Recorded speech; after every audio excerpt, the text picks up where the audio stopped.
The Friday evening din at Miller's Steakhouse in Auburn, Alabama, 2025, was a warm cacophony. Clinking glasses, laughter, and the low hum of country music weaving through the crowd.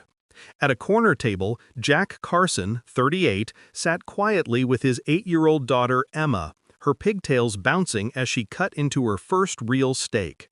A decorated Army veteran turned single dad, Jack was a man of few words, his weathered face carrying the weight of battles, both overseas and at home. Life after the military was a grind, long hours at the auto shop, raising Emma alone, scraping by to give her a life better than his own. Tonight was a rare treat, a promise kept to Emma for a fancy dinner like on TV, despite the dent it put in his savings.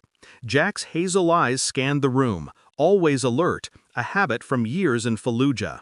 Emma chattered about school, her smile his only anchor.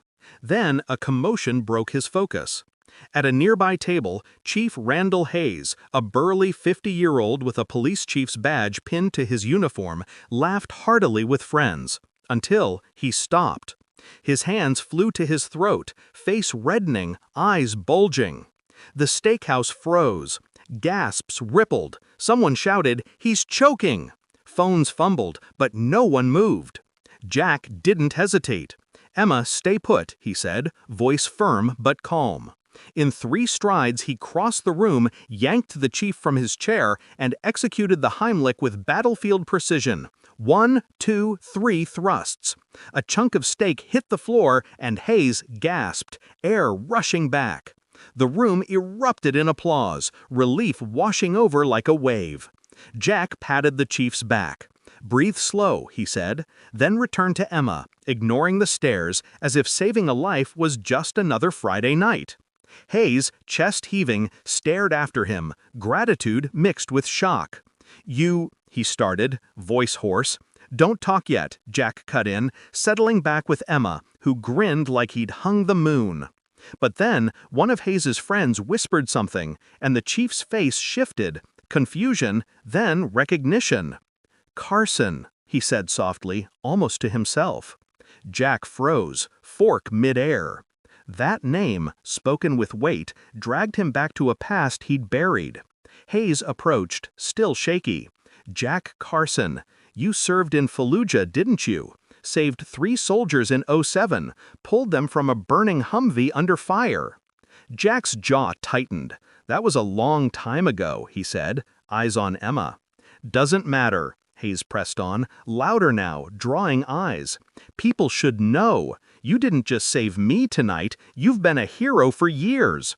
The room buzzed, diners leaning in, whispering. Emma's eyes widened, pride sparkling.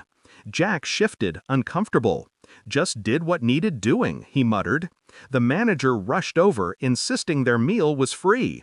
Hayes, voice steadier, invited Jack and Emma to a private dinner at his home the next weekend. "I want this town to know who you are," he said. Jack didn't want the spotlight, he never had, but Emma's beaming face made him nod.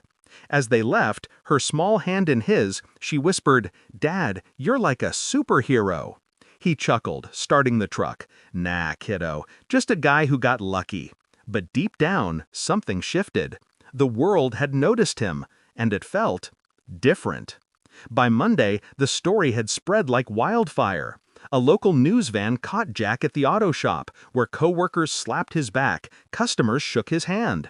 "Heard you saved the chief," one said. Jack shrugged, oil-stained hands wiping on a rag. Emma, at school, glowed as classmates begged for details. "Your dad's a hero." A viral X-post from a diner amplified it, tagging Jack as Auburn's silent savior. He hated the attention, but Emma's pride softened the edges. Hayes didn't let it fade. Thursday, he showed up at the shop, badge gleaming. "Jack, come to the town hall meeting tomorrow. Let us honor you." Jack hesitated, the weight of eyes already heavy. "I'm no hero, Chief, just did what anyone would." Hayes smiled. "Heroes never think they are. That's why we need you there." Jack sighed, glancing at a photo of Emma on his desk. "For her," he said. The town hall was packed, the air electric. Hayes took the podium, recounting the choking incident, then Jack's past, medals from Fallujah, lives saved under fire, a silver star he'd never mentioned, even to Emma. The crowd stood, clapping, as Jack, in a borrowed blazer, walked up, Emma at his side. He spoke briefly. "I just want to raise my girl right. That's all." The room roared, Emma squeezing his hand. Weeks later, the ripple effect grew. A veterans group offered Jack a part-time role mentoring young soldiers, with a stipend that eased his financial strain. The shop owner gave him a raise, citing community pride. Emma started a scrapbook, pasting clippings about her superhero dad. Jack still shied from the spotlight, but he saw its impact: Emma's confidence, the town's respect, a new sense of purpose. One night, as they grilled burgers in their backyard, Emma said, "Dad, you make the world better." Jack smiled, the weight of years lighter. "Just trying to make your world better, kiddo." His quiet act of courage hadn't just saved a life, it had rewritten his own. Sometimes one selfless moment ripples further than you dream, proving that heroes don't need capes, just the will to act when it matters most.